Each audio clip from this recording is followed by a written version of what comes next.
তোমাদেরকে ছাতু ভরা পরোটা শেখাবো কিভাবে করতে হয়। তার জন্য আমি নিয়েছি আটা এখানে। এবার আটার মধ্যে আমি এখানে আন্দাজ করে লবণ দেবো। এই 1 চামচের একটু কম লবণ দিয়েছি। এখানে 2 চামচ চিনি গুঁড়ো নিয়েছি, এই দুটো একসাথে দিয়ে দিলাম। এবার এর মধ্যে দেবো আমি সাদা তেল ময়ানের জন্য। এবার এটা ভালো করে ময়ান দিয়ে আমি এটাকে মেখে নেব জল দিয়ে। আমার আটাটা ময়ান দেওয়া হয়ে গেছে। এবার এর মধ্যে আমি 2 চামচ গুঁড়ো দুধ দেবো।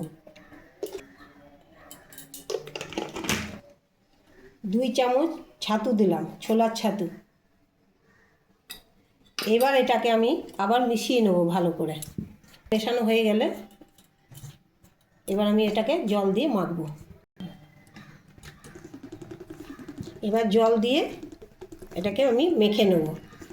এটা না খুব আমি নরম করব আটাটা, আর না একদম শক্ত মাখবো, মিডিয়াম মাখবো এটাকে। আমার ময়দাটা এই আটাটা মাখা হয়ে গেছে। এটা কেমন মেখেছি দেখো। আর এবার আমি এটার মধ্যে একটু তেল মাখিয়ে রেখে দিলাম।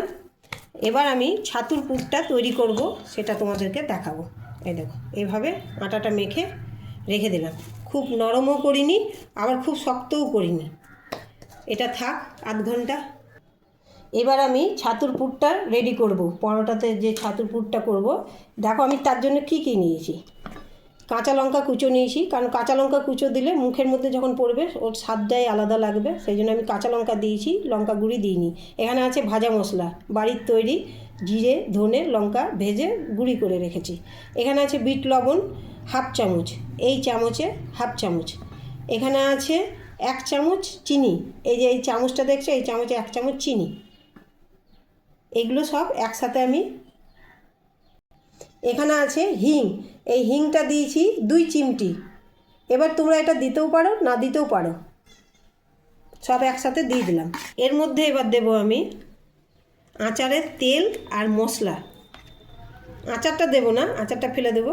এই যে এইখান থেকে আচারের তেল আর মশলাটা নিয়ে নিলাম, 3 চামচ মতন দেবো এর মধ্যে।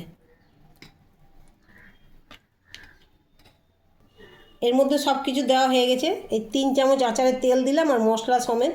এটা ভালো করে আমি মেখে নেব। সব কিছু একসাথে মেখে নিলাম। মাখার পর এর মধ্যে আমি একটু মতন 2 চামচ জল দিলাম। আগে দেখব মেখে ঠিক হচ্ছে কি না। আর একটু লাগবে, আরও ধরো 2 চামচ মতন আমি জল দিয়ে দিলাম। এইভাবে আন্দাজ করে তোমরা জল দেবে, কারণ জলটা একসাথে ঢেলে দেবে না। এখানে আমি মোট 5 চামচ জল দিলাম।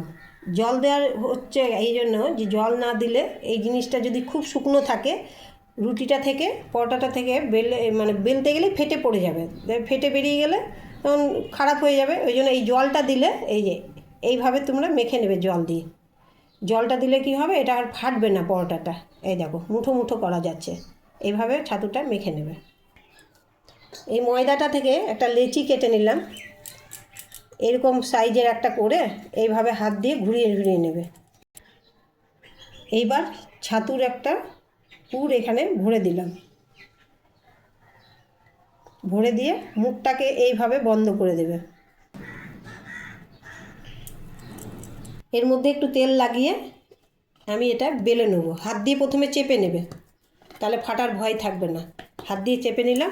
এবার এটাকে আমি বেলে নেব। এটা আমি বেলে নিলাম। তোমরা যদি দেখো যে এখান থেকে ছাতুটা ফেটে বেরিয়ে যাচ্ছে, তখন তুমি আরও 1-2 চামচ জল দিয়ে তারপর করার চেষ্টা করবে এটা। এবার আমি তার মধ্যে দিয়ে দিলাম।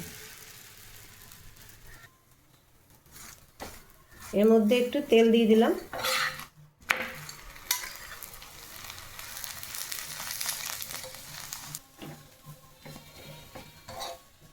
যদি কেউ মনে করে এটা সাদা তেল দিয়ে করব, সাদা তেল দিয়েও করতে পারো, সর্ষের তেল দিয়েও করতে পারো। আবার কেউ যদি মনে করে ঘি দিয়ে করব, ঘি দিয়েও করতে পারো। এইভাবে ভেজে নেবে।